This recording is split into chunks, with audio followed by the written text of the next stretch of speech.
Fala galera, tá começando mais um Tais Backstage. Eu sou o Lucas, do marketing aqui da Tais, e hoje eu tô aqui com o Rafa. E aí, Rafa, tudo Como é que bem? você tá, Lucas? Muito bom estar aqui com você. E hoje a gente vai entrevistar uma pessoa maravilhosa, Juju Franco. Conheço já há muito tempo ela. É, Ela trabalha na Som Livre, Isso, na parte de marketing, correto? correto. E, pô, um prazer ter você aqui, Juju. Obrigada a vocês, obrigada a todo mundo aí da equipe que me convidou. Muito feliz de estar aqui com Pô, vocês. que bom. Obrigado de novo. E, para começar, a gente sempre tenta começar meio tentando entender como o universo te botou nesse caminho da música. Porque a real é que muitas vezes você cai nesse caminho, né? E você tem uma história dessa. Você tem uma história de alguém que não necessariamente falou, eu quero trabalhar com música, mas, tipo, então, como é que você acabou caindo nesse lugar aí? Então, é bem isso que você falou. Não era. Tem gente que eu trabalho e fala, não, meu sonho sempre foi trabalhar com música. Eu confesso que não foi muito por esse caminho que eu seguia. No terceiro ano do ensino médio, eu tinha certeza que eu ia fazer medicina. E fiz prova e estava lá nesse clima. Depois achei que iria fazer psicologia. E aí, quando eu fui entender que, na verdade, eu queria entender comportamento humano, eu vi que dava para fazer isso de forma muito mais legal na publicidade. Justo. E aí, eu fiz publicidade na SPM. E aí, no quarto período, se eu não me engano, eu fui fazer um curso na UCLA, em Los Angeles, até com meu irmão, que o Rafa Sim. super conhece. E foi um curso de transmídia que a gente aprendia muito a criar campanhas muito completas que passassem uma mensagem muito forte e única através de vários meios de comunicação. Então, foi um curso muito legal que eu acho que me aproximou um pouco também do mercado da música, porque, de certa forma, vários cases que a gente via lá eram desse mercado. E aí eu fui me aproximando também um pouco do entretenimento e de coisas desse sentido. Quando eu voltei desse curso, eu estava muito na pilha de trabalhar, eu ainda não trabalhava, então eu queria arrumar um estágio. E aí, assim que eu voltei, fui atrás disso. E aí eu lembro que na SPM tinha um professor que tinha uma agência, que foi a agência que eu vinha trabalhar depois, e ele estava buscando gente para estagiar na agência dele. E aí eu fiz lá o processo, passei e comecei a trabalhar na Vera, que é uma agência de live marketing. E eles eram os antigos sócios da Biruta, que era uma agência super conceituada. Então eu já entrei nessa assim com pessoas muito conhecidas do mercado, que foi muito legal. E aí, dentro da agência, a gente atendia várias marcas diferentes, o que eu achava muito legal, porque eu conseguia ter um pouco de entendimento, assim, sobre mercados diferentes. Então, a gente atendia, sei lá, o Grupo Petrópolis, da Itaipava, atendia a Reserva, a Record. Então, eram coisas de televisão, empresa de bem de consumo, várias coisas muito diferentes. E aí, a gente atendeu também o Airbnb, que eu lembro que foi uma marca, assim, que eu fiquei muito encantada. E com o Airbnb, a gente fez algumas ações, mas a ação principal, assim, que a gente fez foi a casa do Airbnb durante as Olimpíadas aqui no Rio. Legal. Foi irado. E foi um projeto que aí eu acho que talvez foi aí que eu comecei a também entrar um pouco mais, que chegou pra gente, assim, faltando um mês pra Olimpíada. E eles falaram, cara, a gente precisa em 2 dias ter um projeto de uma casa no Rio e a gente quer que vocês executem isso. Nunca é tranquilo, né? Tipo, No, nunca... Não, e aí a casa tava linda, todo mundo, nossa, cara, e é essa correria de trabalheira. sempre. E aí, Só uma pergunta, Claro. era uma agência de ação só de marketing ou tinha estratégia, tinha... Era mais focada em ação mesmo. Por isso que, assim, eu tinha um conhecimento muito superficial dos segmentos, porque eu atendia, fazia aquela ação, eu tinha os resultados ali daquela coisa específica, mas não aprofundava muito em nada, assim. E aí, esse caso do Airbnb foi muito legal, porque chegou, assim, foi tudo muito rápido, a gente fez toda a conceituação do projeto e criação de programação. A casa tinha uma programação, foram 2 semanas, todo dia tinha uma programação diferente. A gente levou alguns músicos, aí teve um dia que teve aula de brigadeiro para os gringos. Então, foi muito legal, assim. E aí a gente apresentou para o time de São Francisco, de São Paulo, veio todo mundo para cá. Foi uma experiência, assim, muito legal, que eu comecei a, talvez... Porque eu tive que entrar mais na produção, acho que, nesse projeto. Antes eu ficava muito, assim, no planejamento. E como esse chegou em cima da hora, faltando um mês para a Olimpíada, a gente já estava com vários outros projetos gigantes rodando e a equipe de produção já estava toda dividida para esses projetos. Então, claro que com a ajuda de uma equipe de produção, que eu não toquei isso nada sozinha, óbvio, mas o projeto meio que ficou comigo, assim. Então, acho que ali eu também já dei e trocava com muita galera ali da música, que a gente chamava para conversar e tal. E aí, logo depois dessa casa, eu fiquei mais um tempinho lá e aí fui pra Som Livre, que é onde eu tô até hoje. Vai fazer 7 anos agora Muito tempo. em junho, julho. E você entrou no começo, você estudava ainda ou você já estava formada, você Não, entrou? já estava formada quando eu entrei. E eu até esqueci de falar que na agência a gente também fazia evento proprietário. Então o Camarote Rio, por exemplo, foi um projeto que a gente criou lá dentro, que foi o primeiro camarote a ter venda de ingresso na Sapucaí, né? Antes era só aqueles camarotes para convidados e tal. Sim. E aí veio a Tardezinha, que foi um projeto que surgiu lá da agência, era a Vera junto com mais 2 agências e a equipe do Tiaguinho. E eu até lembro que na época a gente pensando em nome, não sei o que, vieram com Tardezinha. Ninguém tá vendo, eu espero que não vai ouvir isso que eu vou falar, mas eu lembro que eu achei eu falei, cara, que nome é esse? Nem existe, é Tardinho. Eu fiquei meio assim, do tipo... E aí eu acalei minha boca, o nome explodiu, é um fenômeno. E o pior que Eu eu sempre achei acreditei muito ótimo. no projeto, É, tá? É ótimo. importante dizer isso. Mas é porque eu acho que você, de repente, já conheceu com Sim, esse nome. sim, Imagina sim, num sim. brainstorm, você tá ali e vem Tardezinha, você fica, cara, será? Não sei. Mas todo brainstorm sai mais ideias que, cara, e às vezes até vai a ideia que, tipo, Que a Exatamente. gente não espera, né? eu acho engraçado porque eles não têm, até na música também, sempre quando você trabalha com o público, você nunca sabe que vai dar certo. Você pode apostar, botar sua mão no fogo que aquilo vai dar certo e não é aquilo que vai dar certo necessariamente. Às vezes você aposta num negócio e não dá em nada. Exatamente, e faz parte, é exatamente isso que é a nossa rotina. Mas, continuando, então você entrou na Som Livre e já, tipo assim, você já era head de marketing ou você... Não. Tipo, você teve um caminho que você seguiu, porque hoje em dia você... Qual é a sua posição? É head, né? Você, Gerente tipo, de gerente de marketing. marketing, Então, você seguiu um caminho até chegar aí, né? Eu entrei como analista e eu lembro que era muito diferente, assim. Eu entrei em 2017. E aí era uma equipe muito menor e tinham outras áreas, por exemplo.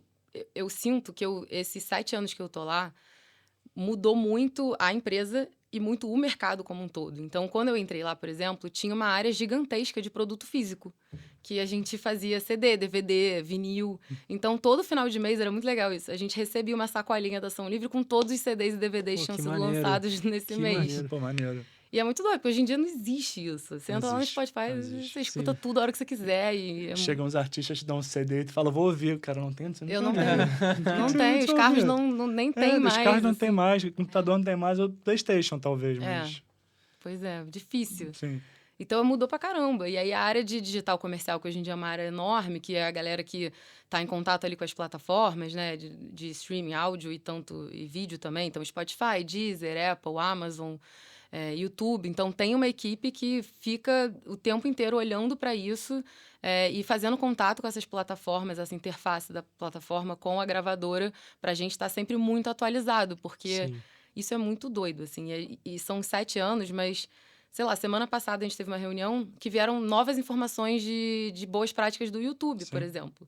Que numa reunião semana passada eu falei um negócio, eu já vou ter que marcar outra reunião agora com o artista para falar, ó, mudou isso aqui assim. Então é muito dinâmico, eu acho. Eu acho isso muito legal até para falar que é a realidade, tipo, você falou, de 7 anos para cá mudou muito. E mudou. O mercado da música mudou, assim, tremendamente.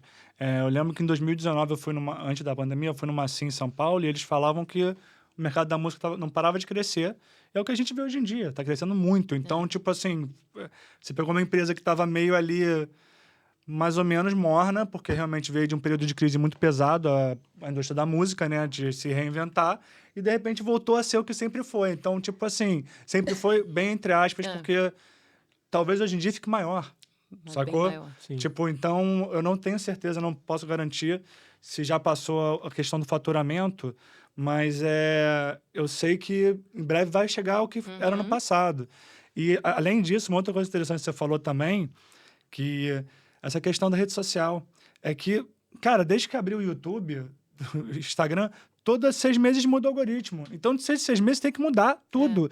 Mas, ao mesmo tempo, se você é esperto e fica ligado e é rápido, tipo, a primeira pessoa que começou a usar o Reels, tenho certeza que, ganhou muito seguidor. Você tem que entender Então, a tendência antes dela cara, saturar. a galera que entrou no TikTok lá no começo de 2020 e, conseguiu 60, 80 mil... conhece a Nath, que pegou 4 milhões de seguidores? Então, tipo assim, essa galera que faz bem, entende a parada, vai e faz, e é rápida, é a galera que consegue realmente se diferenciar, né? E eu acho que os artistas estão muito nessa busca de serem os pioneiros em tal coisa, em tal coisa. Então, é uma busca incansável, porque é isso.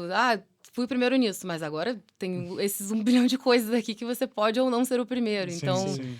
Tem muito isso. E tem uma coisa também que é o chart, né? O ranking de músicas, que é um negócio que também existia de outra forma, né? Era o álbum mais ouvido. Existia esses rankings, claro. Mas hoje em dia tem um ranking ali das plataformas, do Spotify, da Amazon, da Deezer, que você entra lá e você consegue ver todo dia, acompanhar e saber qual música está em primeiro, qual que está em terceiro, quantos streams ela fez naquele dia. Então isso também gera uma certa ansiedade Demais. no artista de... Muito. Não, eu não sei quem tá na minha frente, eu tenho que... E na gente também, claro, em todo mundo que trabalha com isso. E aí, claro que isso é muito importante, mas a gente tenta sempre dar um equilíbrio de, tipo, cara, não é só isso também, a gente tem que estar olhando para outras coisas e ter uma carreira consistente, legal, que Sim.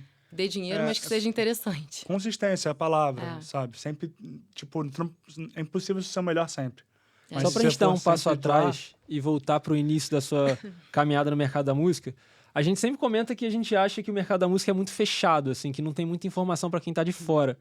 Foi muito estranho, ou conta um pouco da sua experiência quando você entrou nesse mercado e viu como ele era peculiar e as diferenças dele, tipo, pros outros mercados?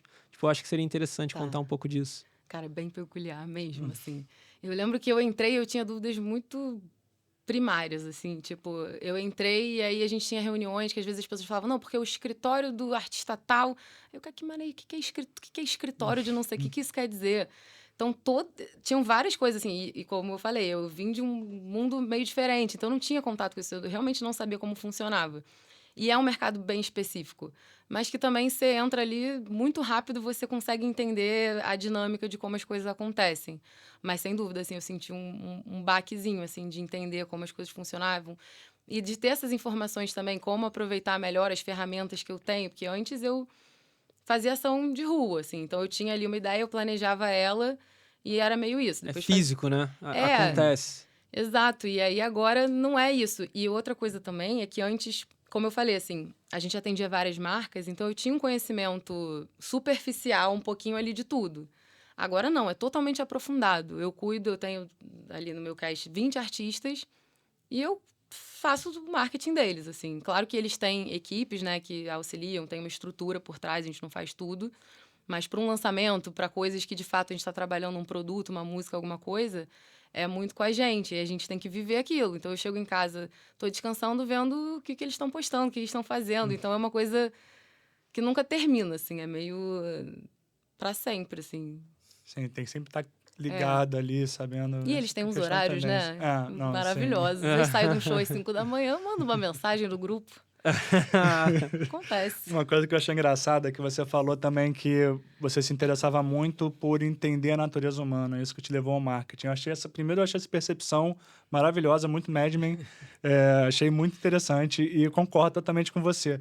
E aí eu queria também falar, baseado nisso, é que tipo é outra percepção também trabalhar com a galera criativa, né? Porque não só artista, eu não posso falar só musical, porque eu imagino que o pessoal que trabalha com artista plástico ou um arquiteto super famoso e conceitual é difícil trabalhar com pessoa, com um artista, né? Não é que é difícil, você tem as suas peculiaridades. Tipo, você tem que saber conversar, você tem que saber... Existe, sei lá, um código de conduta que não é falado, você não sabe. Muita subjetividade Muita envolvida, subjetividade. Né? Tem que saber, como cobrar sem ferir ali. É uma Isso ciência por si só, né?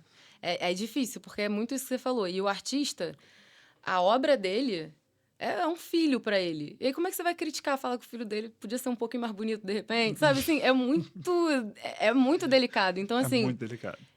A área que eu atuo, tipo, a gente faz a interface da gravadora com os artistas, com os escritórios e com os empresários. Então, tem que ter essa sensibilidade. É você dar um tapa com luva de película. Você tem que falar o que você acha, porque você também não vai deixar o cara ir por um caminho que você acha que não vai dar certo. Mas tem que ser cheio de tato. E, às vezes, tem que dar o braço a torcer e falar, então, vamos tentar do jeito que você quer, porque por que não também? Tem muito isso, assim.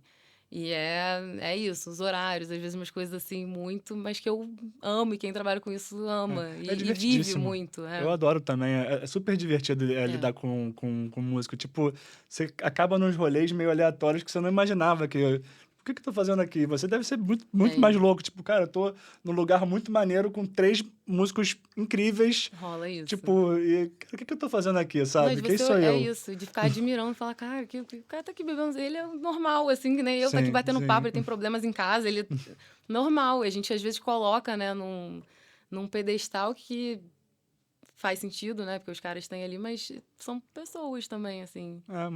Com problemas, É. pessoas normais, mas tem uma energia. Essa galera que é grande mesmo, eu não sei de onde vem, eu não sei se é espiritual, não sei se é...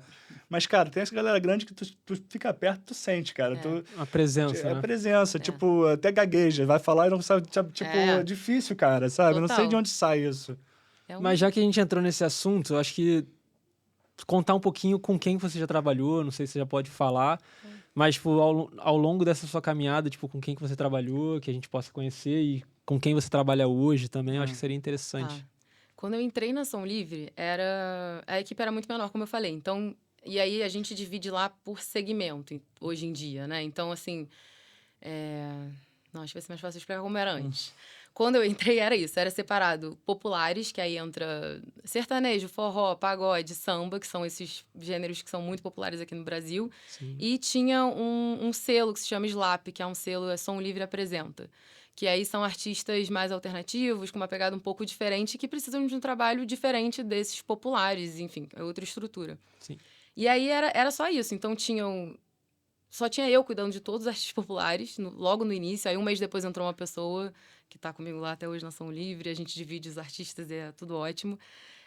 Mas no começo era assim. Então, assim, eu cuidava de muita gente. Então, eu já cuidei do Luan Santana, do Tiaguinho, Michel Teló. Tô falando dos que já não estão mais com a gente. E hoje em dia eu ainda tô com Jorge Mateus, Israel Rodolfo, Menos é Mais, Raça Negra, Matheus Fernandes, Xande. Amo todos. Não vou Xande de Pilares? Não, é o Xande Avião, Xande que era Avião. do Aviões de Forró. Ah, tá. Maravilhoso, lançou um álbum agora sensacional. Algum artista você chegou a pegar ele um pouco menor? Claro que a gente tá falando só de artistas muito grandes. Mas você viu algum crescimento, assim, que você pôde ter essa experiência? Ou você sempre pegou, tipo, já uma galera estourada Não. E hoje em dia eu cuido de... Eu só não tô falando dos nomes porque talvez vocês não conheçam, mas tem uma galera que é essa galera que a gente aposta que vai ser grande, que a gente tá trabalhando para isso.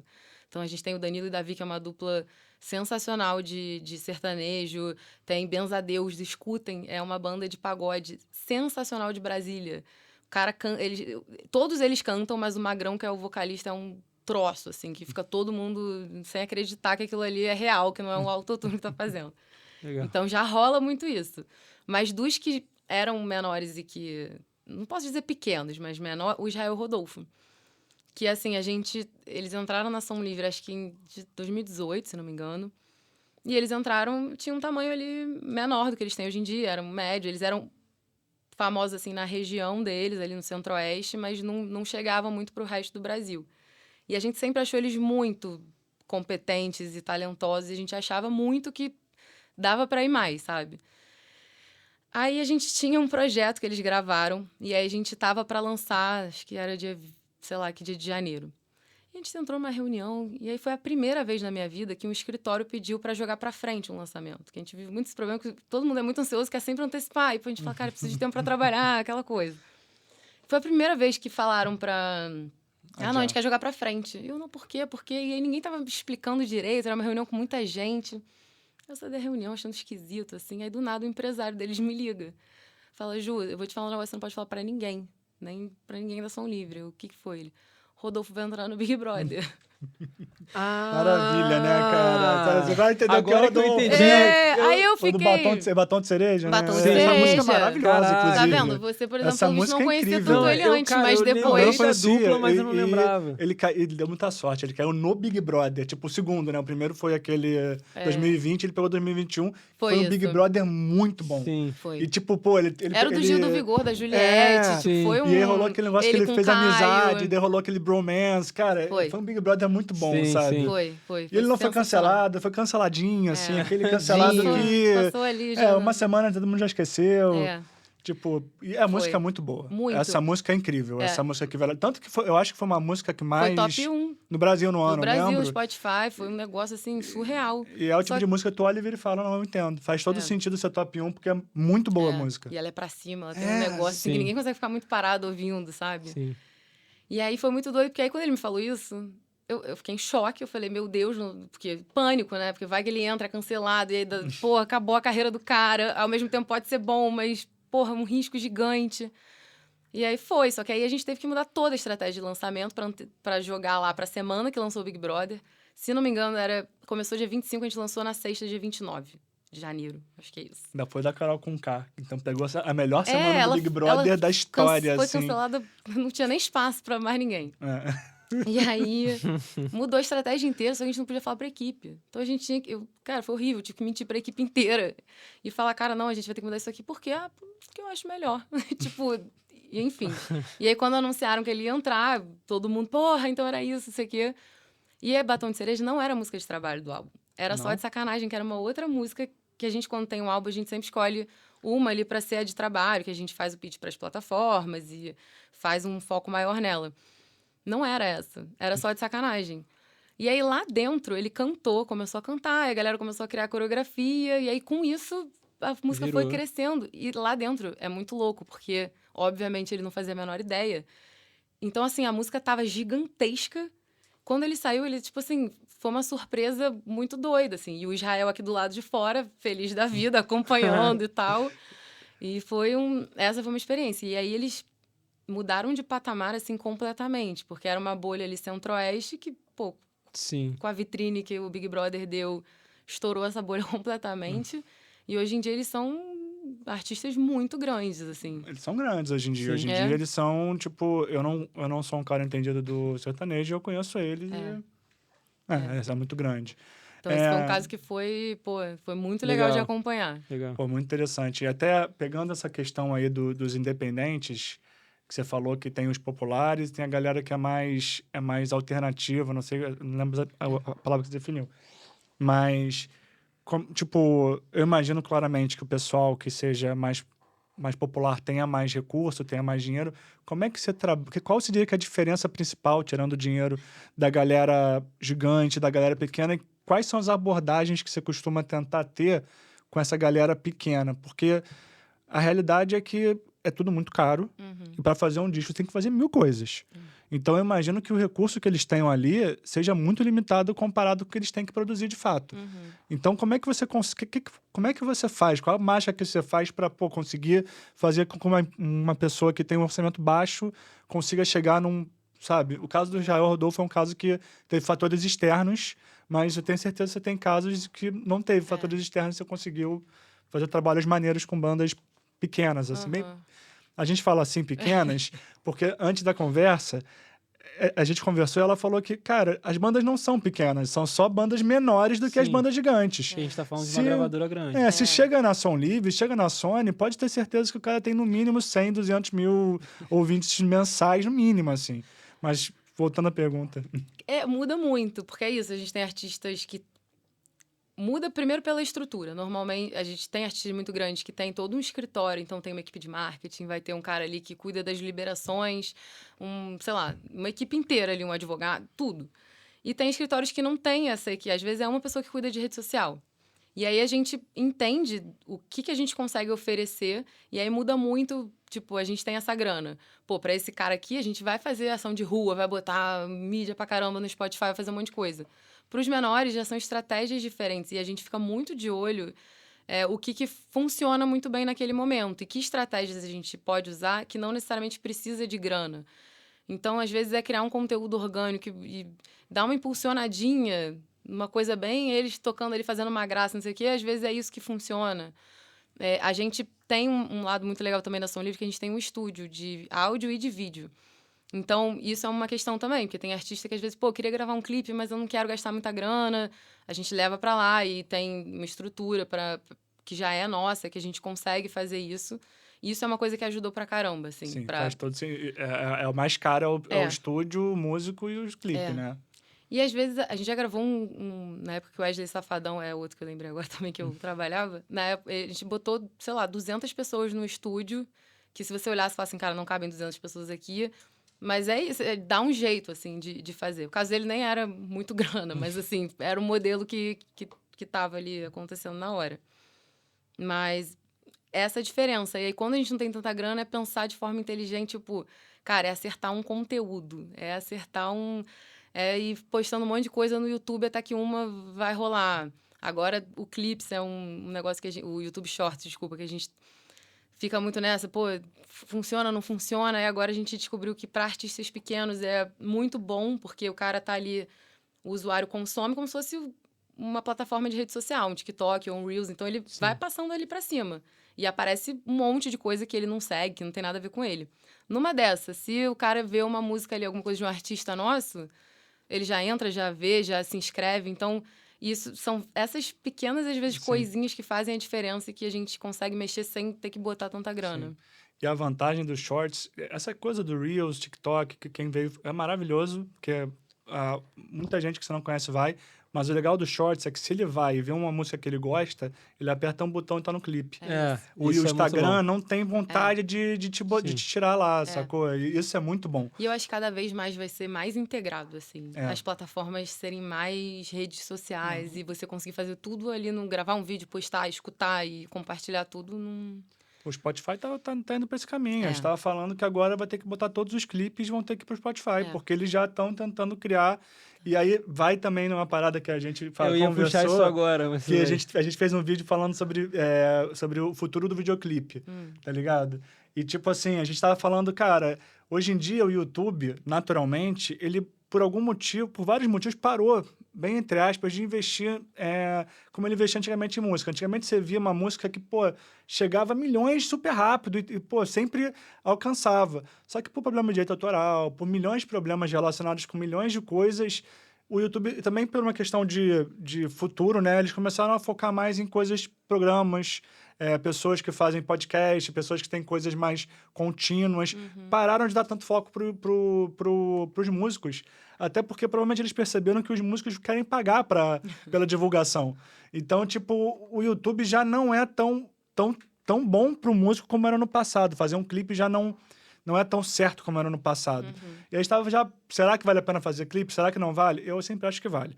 Mas aí, na semana seguinte, a gente viu essa questão do Spotify, já virou e falou, agora vale de novo. Então, tipo, em uma semana a gente mudou e na outra semana a gente voltou. Tipo, maravilhoso. E, cara, eu ainda acho, assim, o YouTube consegue pegar um público que o Spotify não pega. Então, assim, eu entendo muito o que você está falando, a gente vive muito essa questão também. É engraçado que no segmento popular tem menos clipão, assim, como tem no pop, sabe? Então, assim, existe, claro, mas é menos. Normalmente o que acontece o cara faz um show e capta no sertanejo ali... e no pagode, principalmente, Exato. Né? E aí é o famoso DVD. A gente continua chamando de DVD, que não é, mas é audiovisual, mas é o DVD. Sim. Então, é isso. Pega ali um show, o cara vai cortando aquilo e vai soltando faixa a faixa no YouTube. Então, assim...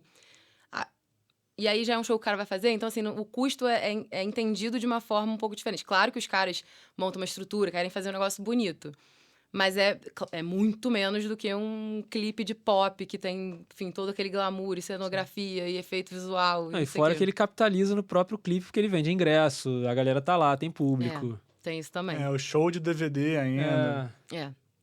E aí tem uma coisa do público que eu acho que pra popular funciona muito. E aí o que a gente tem sentido, assim, que vale continuar fazendo, até porque, assim, por exemplo, se a gente lança uma música de um artista X nas plataformas de áudio, muita gente vai no YouTube procurar. E aí, se a música não tá lá, a gente acaba perdendo um play, assim, de bobeira, que podia estar lá. Sim. Então, é legal, assim, ter alguma coisa. E muito o que você falou é muito isso, assim. O YouTube cada vez mais está valorizando o tempo de consumo dentro da plataforma, assim. Então, a gente tem ouvido muito de fazer vídeos longos, então às vezes a gente pega um projeto audiovisual, um DVD inteiro, e lança ele na íntegra, e depois vai disponibilizando individual para também ter os vídeos cortados, porque eles querem manter o usuário dentro da plataforma, né? E aumentar o time watch, que eles chamam, para a pessoa ficar ali. Então, conteúdos assim longos têm funcionado muito bem, e são bons também para monetizar, porque você consegue direcionar isso para várias músicas. Então, é fazer teste. Um outro exemplo, a gente, há um tempo atrás, era assim, você tem que soltar um vídeo no YouTube sobre isso. Você não pode fazer mais nada, senão vai dividir a audiência. Hoje em dia já não é mais assim, porque eles têm um ranking de música, que eles somam os vídeos com o mesmo ISRC daquela faixa e contabiliza, tipo, se eu fizer Lapada Dela, que foi uma música do Menos é Mais, que a gente lançou. Ela começou a ir muito bem no vídeo oficial, e a gente falou, cara, vamos gravar um ao vivo novo, era Menos é Mais com o Matheus Fernandes. Fizeram um show lá em Brasília, acho, e a gente captou isso, aí jogou isso no YouTube.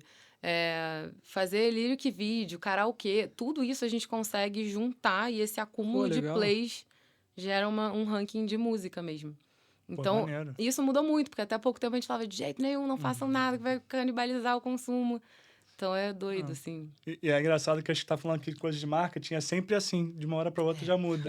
Porque é exatamente isso. Antigamente era, vamos todo mundo pro lugar que você quer, que você tá dando mais foco. Hoje em dia é tipo, cara, você tem que ter várias redes, cada rede é mais gente, e aí, tipo, você faz... E enquanto ela tava falando, eu tava pensando na importância de ter um contato que saiba essas mudanças, né? Sim. Porque senão você fica ali... Você tem que ser o contato, você tem que pesquisar. Não, mas na verdade ela pode falar melhor, talvez, mas... Nem sempre isso é muito claro, né? Pior que assim, a gente bebe muito dessas coisas que a equipe do comercial digital, que tem contato com cada plataforma, eles têm reuniões assim, semanais com cada uma delas, trazem pra gente. E é claro, a plataforma sabe os artistas que a gente tem, então, eu tava até falando, muitas vezes, sei lá, teste de alguma nova ferramenta, alguma coisa assim, eles testam passa pela gente pra gente testar com os artistas, então... É uma relação que é muito valiosa, como você falou assim, porque é isso, a gente às vezes tem informação de, sei lá, teste beta que eles estão fazendo, a gente já consegue ver e testar com o artista. Isso também traz um valor, porque eles querem ser pioneiros em tudo, né? Então, se a gente leva a informação primeiro, é ótimo. Sim. Mas, e aí, tipo assim, eles até... Cara, acho até que deu uma sequelada agora. Tranquilo. Era assunto mesmo. A gente tava falando de... Das informações das plataformas, tipo, que chega pra gente de forma mais fácil, porque a gente tem um cara ali que conta pra gente. Lembrei, então, eu ia dizer, tipo, no caso, eu acho que normalmente tem, tipo, como é que funciona? Vai ter, daí é o beta, daí vai pra ela e eles testam. Então, o pessoal da Som Livre, pessoal maior, sempre tem um pouco antes de todo mundo. E aí eles liberam. E aí a galera que é fanático, ou produtor de conteúdo, ou milhões de pessoas, vão lá, veem e depois fazem um vídeo. Então, existe aí uma defasagem, tipo, as empresas, o early adopter e o cara que entra para depois. Sim. O músico, o músico independente, ele teoricamente consegue ser o early adopter. É só ele estar sempre ali ligado. Sempre que sai uma atualização do Instagram, falam. Sempre. Tu vai ver. Se tu pesquisar, sempre tem. Eu tô ligado. Mas, tipo assim, o cara consegue... Você consegue, de fato, pesquisar, mas é chato. Não é uma informação que vem assim... Que tá aí. Sim, que é fácil. No Instagram e perfil de fofoca falando as novidades. Não é, infelizmente. Sim, Mas tem alguns perfis que dá pra dar uma acompanhada, assim, das novidades. A gente segue super também, porque nem tudo também chega rápido. É importante. E agora, até mudando um pouco de assunto, não mudando, né? Só mudando um pouquinho o foco do mesmo assunto, na galera grande, né? É que o que a gente sente? Eu acho que as pessoas, elas veem, vamos dizer, o Luan Santana, vou dar um exemplo aleatório. O Luan Santana, ele faz uma música gigante, com um clipe maravilhoso, e que a música tem milhões de pessoas, milhões de plays, ele tá sempre bonito, ele tá sempre bem vestido. E muitas das pessoas não conseguem entender, na real, toda a estrutura por trás de um artista desse nível. Todo o dinheiro, todo número de pessoas, número de profissionais qualificados fazendo aquilo. Então, eu queria ver o vídeo de você, mais ou menos, qual é essa realidade, sabe? Porque até para que é legal que as pessoas vejam que... tipo, a Jennifer Aniston tá sempre bonita no Instagram porque ela tem uma maquiadora, ela tem sabe? Fala um pouquinho como é que é essas grandes produções que você faz. E eu vou falar que eu mudei muito, porque antes eu olhava os artistas e falava, porra, vida de artista. O cara fica lá viajando, faz um show e é moleza. Cara, é um negócio assim que eu não só nunca seria artista, mas nunca seria da galera de produção que acompanha eles o tempo inteiro. É uma galera que rala muito, mas muito. Assim, é um trabalho muito... E que, se eu já falo aqui que eu tô o tempo todo ligada, esquece, esse pessoal não existe dormir, não existe nada. Eles têm que estar o tempo inteiro.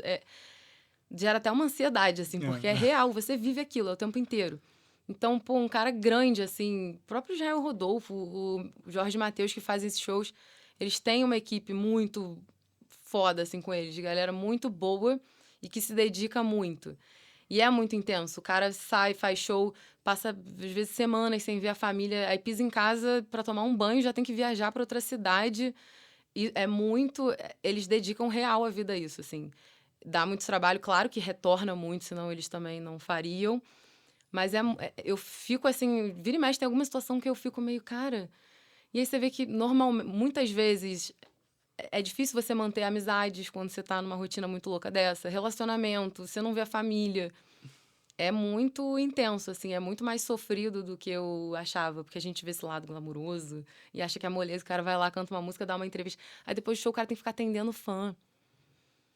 E fica lá horas, o cara só quer chegar na casa dele, Sim, sabe? Então, não tem assim, privacidade, não tem tempo Sim. livre, basicamente. nada. E tem que ser sim. simpático o tempo inteiro. Se você não é, você é um escroto. Porque eu vi uma vez uma entrevista, nada a ver, do Fábio Porchat, falando que ele foi se servir num buffet. Ele tava pegando uma couve, sei lá, e a mulher falou, e aí, Porchat? Ele, opa. Aí ela, nossa, você tá puta? Ela, não, minha senhora, eu tô só pegando uma beterraba. Não tem, tipo... E eu acho que as pessoas têm um pouco essa coisa de achar que o cara tem que ser perfeito o Sim. tempo... E não é. E não vai ser nunca, Não ninguém. tem como ser. A Beyoncé, que é...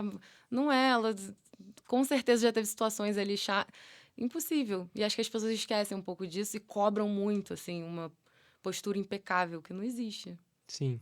E é complicado, que é uma coisa também que eu imagino, é que quando você... acontece uma coisa boa, você nem fala direito. Quando uma coisa ruim, você faz questão de falar.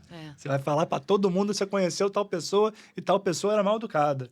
Tipo, eu não sei porquê, né? A coisa negativa tem muito Chama mais mais. poder do que a coisa positiva. E com a natural. internet, pô... Espalha igual às vezes fogo em palha E às de- vezes você nem acha que o cara... Aí você vê, não, eu também acho. Você entra ali, vira uma massa, você é levado, assim, é muito doido. Cara, pra gente ir pra um lado um pouco que eu acho que a galera vai se interessar também em ouvir, acho que você poderia falar também um pouco mais das estratégias, assim, tipo, quais estratégias que normalmente você usa que são base, sabe? Tipo, passar um pouco por aí. Tá. Acho que seria legal. Vou só explicar como funciona, assim, porque a minha área, como eu falei, a gente faz essa interface do artista, empresário e escritório com a gravadora e vice-versa. E tem a outra área que também faz isso, que é o AIR que eu estava falando para vocês, Sim. que é artístico e repertório, só que eles têm um olhar música e repertório. Total, assim. E a gente não, a gente é isso, tá de olho sempre no marketing do cara, mesmo quando ele não tá lançando nada, mas quando ele vai lançar algum produto nosso, a gente monta aquele plano. E aí, o que a gente faz? A gente primeiro entende, pô, isso precisa de um clipe, isso não precisa, como é que vai ser isso e tal. Às vezes já vem até pronto, tipo, o cara chega, não, eu vou gravar um audiovisual desse jeito, tô pensando em fazer tal coisa. E aí a gente junta uma equipe, então assim, a minha área que é marketing label marketing, né, que a gente chama, que é quem concentra essas informações. Então a gente meio que lidera, assim, o processo criativo. Mas a gente, obviamente, não faz isso sozinho. Então a gente chama... Tem especialista de mídia, de conteúdo, de audiovisual, a gente faz comercial de TV, coisas desse tipo. Tem a galera de design que cria as artes, enfim, para os álbuns e produtos. Tem TV e imprensa. Então, assim, a gente junta todo mundo e fala, cara, a gente tem isso aqui acontecendo, nosso objetivo... A gente planeja isso, leva para essas equipes, e aí todo mundo junto ali, a gente vai tendo ideia. E às vezes, pô, alguém de conteúdo teve uma ideia, aí a pessoa de mídia fala, porra, isso aí a gente pode impulsionar e... sei lá, postar em tal lugar. Então, essa coisa junta é muito produtiva, assim. A gente fica ali mediando, lembrando dos objetivos, dando uma ideia ou outra também, sempre, enfim. Mas é mais ou menos... O que você me perguntou? Eu já até perdi. Eu falei, eu não sei se eu... Eu entendi Pô, que são achei várias bem equipes legal. para montar um plano. Isso. Só que aí você tá nesse centro e você vai definindo... Pelo menos foi o que eu entendi. Mas, claro que se a gente for olhar cada área tem a sua coisa específica para procurar. Mas o que você, olhando tudo, você tá... Qual que é... Tipo assim, o que você acha que é base ser feito? Quais caminhos que você tá procurando levar essa galera toda? Tipo, não sei se está claro. Tá, não, acho que eu entendi. Cara, a primeira coisa é a gente ter o artista engajado, um negócio que a gente provoca muito. Tipo, a gente pode criar 1 milhão de banners e postar isso onde quer que seja. Se é o cara fazendo uma selfie no banheiro da casa dele que seja, mas é ele falando com as pessoas, já é um negócio que faz muita diferença. Então, isso é um objetivo que eu tenho muito com todo mundo. E aí o cara pode ser pequeno ou grande, não importa. E eu fico falando, cara, às vezes a gente contrata influenciador, tem várias coisas que a gente pode fazer, e respondendo um pouco também, depende muito do tamanho, de qual objetivo, se ele vai lançar um projeto maior na frente, aí esse é só um... Depende Legal. muito. Mas influenciadores, por exemplo, a gente gasta fortunas, né? É um mercado que tá muito grande ainda e que gasta-se muito dinheiro. E aí, às vezes, eu falo para artista, eu falo, cara, você tá pagando uma fortuna para esse cara, você tem mais seguidor que ele, e você não posta um vídeo. Às vezes é Cara, você faz pegar todo o vídeo e sentido. falar, vocês que estão aqui me seguindo porque vocês querem, clica aqui e escuta essa música. Então, eu encho muito o saco, assim, de todo mundo. E eu, a equipe inteira, todo mundo fica muito porque é isso, assim. E às vezes os caras não têm esse entendimento do valor que aquela rede ali tem. Aí fica, não, contrata não sei quem. Fica, você é maior que ele, vai lá você, sabe? Claro que objetivos diferentes. Influenciador, muitas vezes, se a gente tem um objetivo de fazer a música viralizar, se a gente quer, aí a gente já vai para um caminho mais de awareness, de subir coisa em rede social ou comprar uma mídia dentro de um portal grande, tipo Popline, o Google Gloss. Aí é super legal, a gente tem uma exposição ali grande, mas não converte tanto quanto uma campanha dentro do Spotify, que o cara Sim. já tá dentro daquele universo, ele só clica, ele escuta na hora a música. Então, depende muito, mas a gente meio que olha tudo que a gente tem à disposição e fala, cara, o objetivo para esse, não é nem para esse cara, mas para esse projeto é essa. Ah, então vale mais a gente investir mais em Spotify e menos aqui. Não, a gente quer a imagem dele forte. Vamos tentar fechar um programa de TV e junto fazer uma campanha com influenciador para ver se ele fica mais conhecido. Então, varia muito. Não sei se eu Depende respondi do... a sua Sim, sim, pergunta. depende do Foi objetivo, perfeita. sim. E é uma coisa também que a gente sempre fala com... A gente aqui, eu e o Lucas especialmente, a gente sempre tá falando com artistas independentes, artistas às vezes que nunca gravaram nada ou artistas estão começando. E a primeira coisa que a gente sempre fala é exatamente isso que você falou, que é o marketing, né? O marketing é você entender quem é a pessoa, quem é o seu... O que você está vendendo. Você pergunta, e aí, qual é o seu objetivo? Essa é Você a quer fazer pergunta-chave. show? Você quer fazer barzinho? Você quer compor? Você quer ser produtor musical? Você quer fazer um álbum? Você quer ser famoso? Você quer... O que você quer? Sacou? E é interessante, que dependendo de exatamente qual... E vocês sempre trabalham de longo prazo, né? Vocês não trabalham, tipo, o que vai acontecer daqui a 3 meses. É, tipo, nos próximos 2 anos, ele tá fazendo um álbum, tá fazendo mais 2 singles, tem que botar mais uma coisa aqui. O ideal é a gente ter esse planejamento do ano. Porque aí eu penso, tá, eu vou lançar esse álbum agora, aí vamos trabalhar ele durante 4 meses, depois já vai vir um outro... Porque também, eu acho que o mercado da música criou muito essa demanda de você ter que lançar o tempo inteiro. Antigamente, o cara trabalhava 1 ano num álbum, lançava esse álbum. Ficava 1 ano trabalhando no próximo álbum e fazendo essa turnê. Sim. Então, as coisas eram mais calmas, você tinha mais tempo. Hoje em dia, tem que ficar lançando o tempo inteiro, assim, para você estar presente no mercado. Você tem que estar presente com coisa nova, assim. Então, é É uma uma loucura, loucura, é uma né? loucura. Mas sabe qual é o pior? Isso é uma coisa que eu acho muito louco. Até vou fazer um dia falando sobre isso, um vídeo. Antigamente, bem antigamente, antes dos Beatles, antes de 1960, a música funcionava exatamente como funciona hoje em dia. Eram singles. Os caras iam lançando singles, tipo um single cada 3 semanas, 1 mês, 2 meses. Cada 6 meses, 1 ano, eles faziam uma coletânea de singles e lançavam. Então, tipo, era o vinil, aquele único, que vinham 2 lados. Aham. Então, tipo assim, isso acontecia... O que acontece hoje acontecia em 1950 e tantos. E aí vieram os Beatles. Os Beatles, se eu não estou enganado, quase certo, e até vai ser um bom depois fazer um vídeo sobre isso, eles foram a primeira banda a fazer um álbum totalmente inédito, que eu acho que foi o With the Beatles. E aí, a partir daí, começou essa tendência das pessoas começarem a fazer álbuns fechados, pararam de... E também tem a ver também com a mídia, porque isso acontecia muito antigamente, porque tinha... Pela limitação. O álbum era muito caro, então as pessoas usavam aquelas mídias únicas, e às vezes a pessoa só gostava de uma música, então por que comprar um álbum inteiro?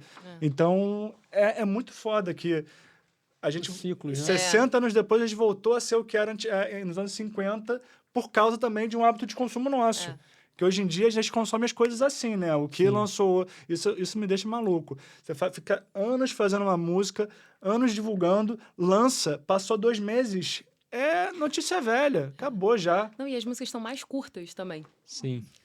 É muito doido. E esse esquema todo do TikTok também traz essa coisa que tudo tem que ser muito rápido, que você Você vê que as pessoas... Até eu tô me reparando agora, porque eu falo muito rápido o tempo inteiro, porque você tem medo de perder a atenção. E áudio no 2x e Sim, 1.5. E eu percebi que as pessoas estão começando a falar. Vezes É, 2, sim. assim, na vida real, sabe? Tipo... É total. Você vê aquela música do Harry Styles, se eu não tô enganado, ano passado, que estourou, aquela As It Was, que é maravilhosa, né? Mas é pequenininha. Eu acho que tem 2 ou 3 refrões, é super rápido e acabou. A música Cara, da Nath Pô, agora, 1 minuto e Um pouco. minuto e... Já fez a música agora de 1 minuto e 40.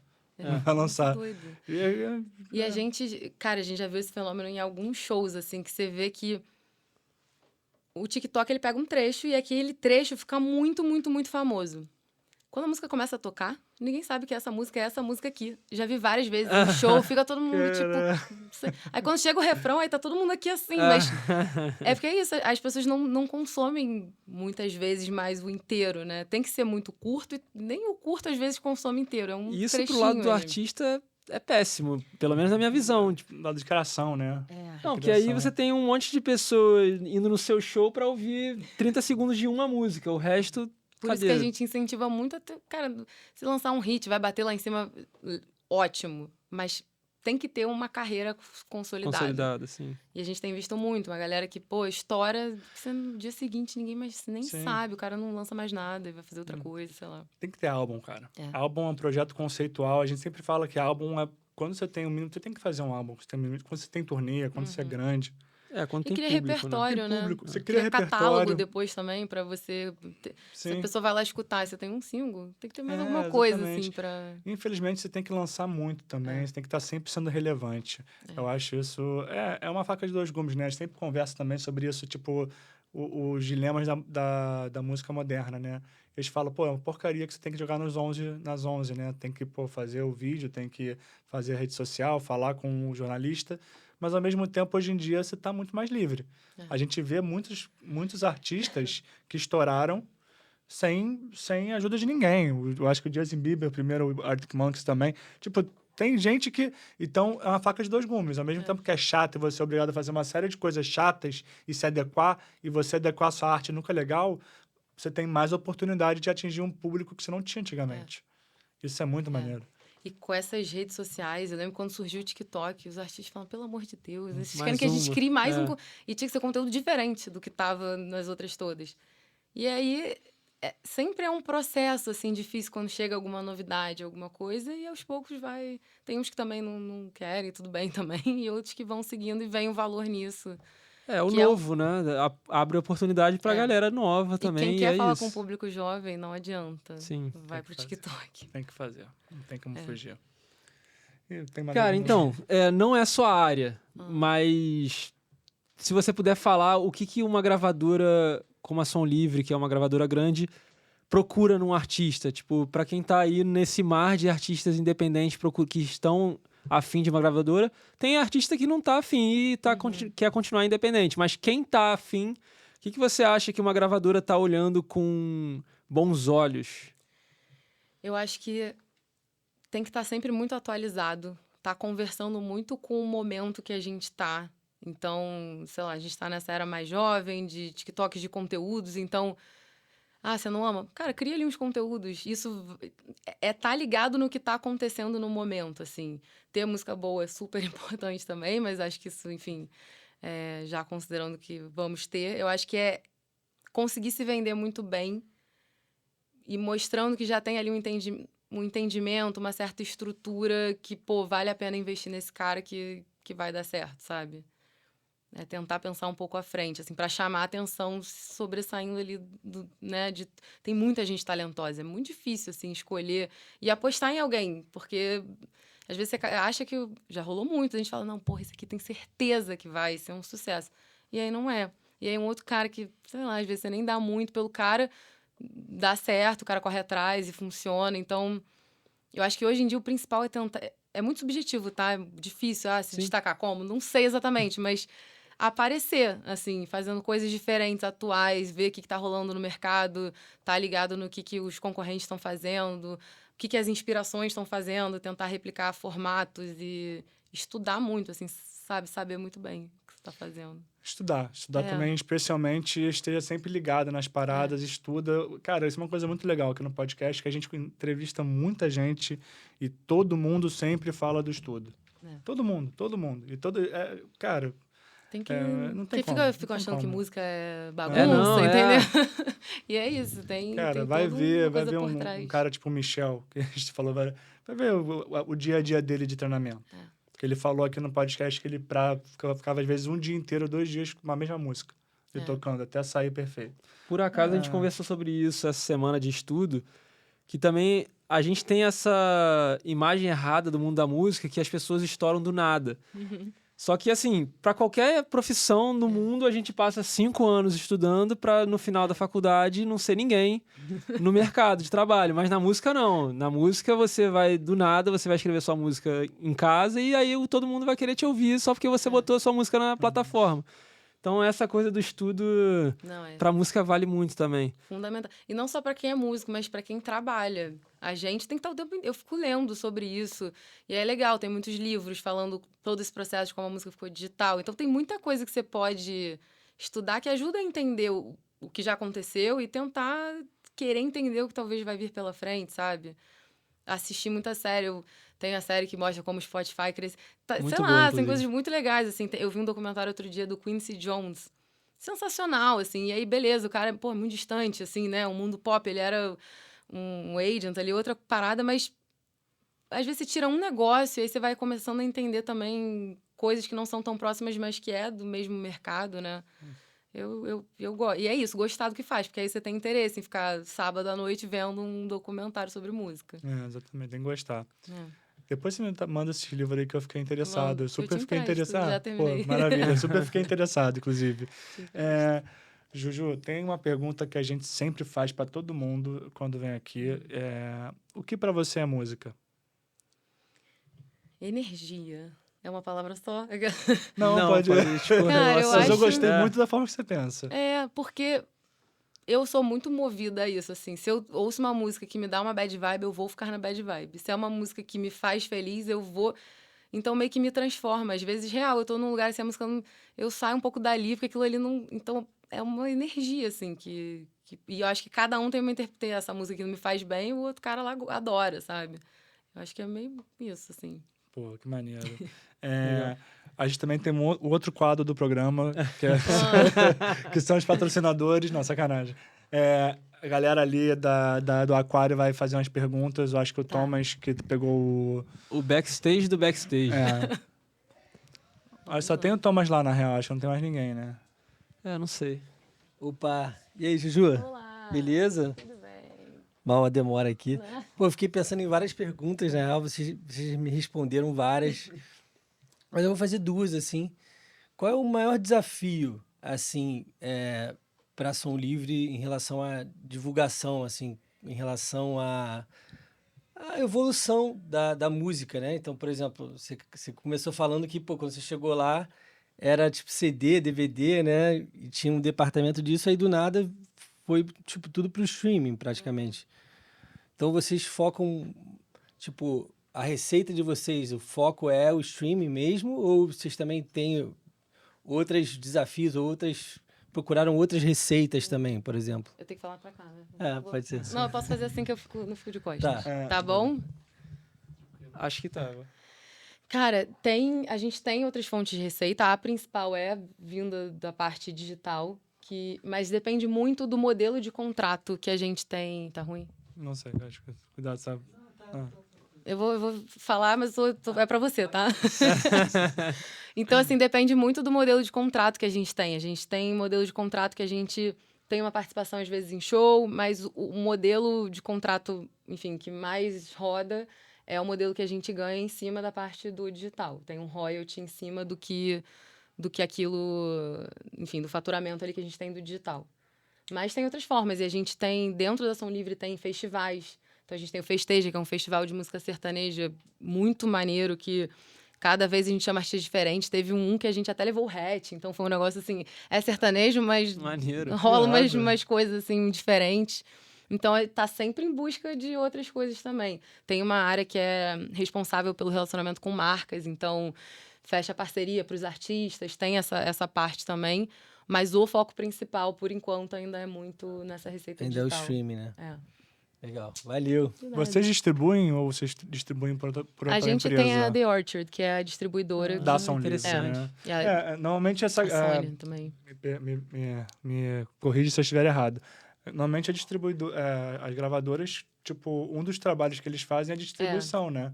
Eles ganham, Sim. não faria sentido eles, tipo, irem para uma One RPM para depois Não, teria porque que tirar eu duas não vezes. sabia que a The Orchard era também da Som Livre. É. Eu não sabia. Eles atendem a gente, né? Ah, Tipo, tá. eles da Sony, né? Eles são da Sony, É. enfim, rola também, a gente distribui por lá. Tanto que a One, se eu salvo engano, está virando uma gravadora. Porque eles perceberam que... Ah, é? Porque eles já eram uma distribuidora, tipo, salvo Não, engano. eu sei que eles têm, tipo, departamento de AR, eles hoje têm, em tipo, dia estúdio e tal. Eu não tão sabia esse que eles negócio. estavam se denominando gravadora também. É, A e se grande você- diferença, normalmente, é que a gravadora tem um investimento muito grande, e entra com a parte de marketing e dá uma visão mais 360 da carreira Sim. do artista. A distribuidora, normalmente, não. É um lugar que você tem muito mais liberdade e que você coloca ali só para distribuir. Mas, Sim. normalmente, também... Eles não entregam muito mais serviços além disso. E que eu acho que funciona para muita gente também. É legal Sim, que tenham essas opções. E é interessante que eu já ouvi história, não posso confirmar 100%, porque não foi comigo, mas que tem distribuidora que está dando adiantamento, que está ajudando a fazer, que Ah, está o One, se realmente eu não me fazendo um engano, já. trabalho de gravadora, porque é a gravadora que faz esse trabalho, né? É. Hoje em dia não é só mais gravadora, tem outros agentes que também investem em troca de royalty e tudo mais. Só que você vê distribuidora fazendo esse adiantamento para conseguir fechar com o artista, né? E eu acho que teve um período, assim, que as gravadoras foram um pouco desvalorizadas, assim, quando foram surgindo essas distribuidoras. Porque aí a galera fala, eu posso pagando muito menos, tendo que entregar muito menos grana, eu consigo lançar. Achava que era igual, entre Sim. muitas aspas, igual. E aí foram sentindo que a gravadora tem uma importância, tem ali uma potência de profissionais, de contatos, de relacionamento com todos esses parceiros, com tudo, que faz muita diferença. Então, para certos artistas, o modelo de gravadora Sim. funciona muito bem, assim, chega a ser até um pouco fundamental, assim, para o funcionamento.